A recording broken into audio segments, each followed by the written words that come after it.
Bet you don't have the guts to do that again, said the windshield to the bug. That old joke is an illustration of one of the most basic laws of physics. For every action, there is an equal and opposite reaction. Newton's third law of motion explains that every interaction between objects involves equal force. That's how fish swim, birds fly, and people sit on chairs. But how can that be the case between the bug and the windshield? Simple. The force was equal, but the mass wasn't. Windshields don't have guts, bugs do. That same principle helps explain why there are constant pendulum swings in society.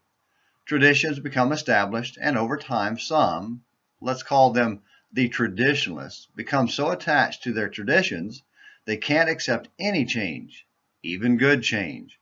They want to preserve current traditions at all costs.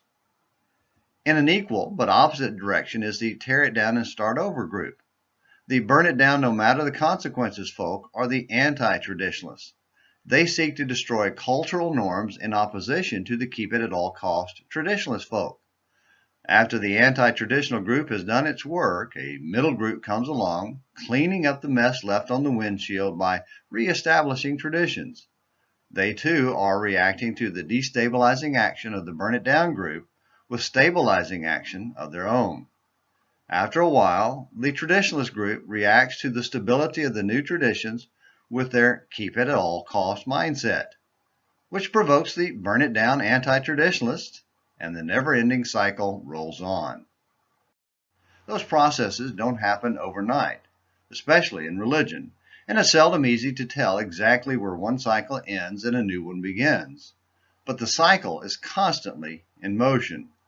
The book of Joshua covers several decades of God's people establishing new traditions of serving God under the law of Moses.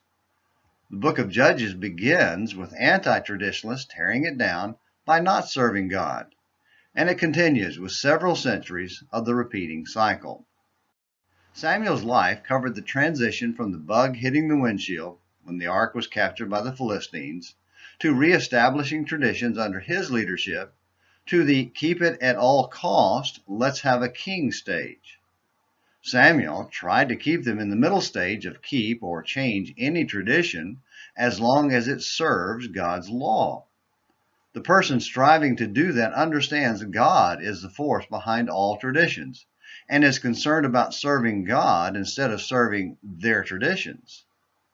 But Israel refused to serve God and chose traditionalism, the keep our traditions at all cost route, as recorded in 1 Samuel 8, verses 10 through 20.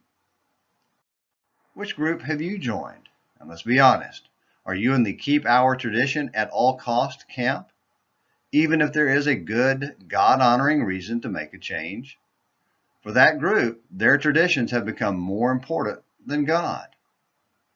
Or are you in the traditions, even the God-ordained and God-honoring ones are cramping my style?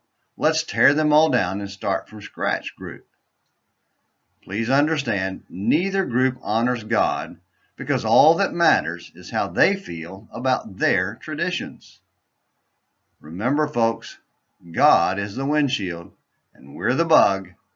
The windshield wins every time. Just some thoughts for today's Morning Minutes in the Bible on Traditional Tuesday. Until tomorrow, this is James McClenny hoping you have a great day.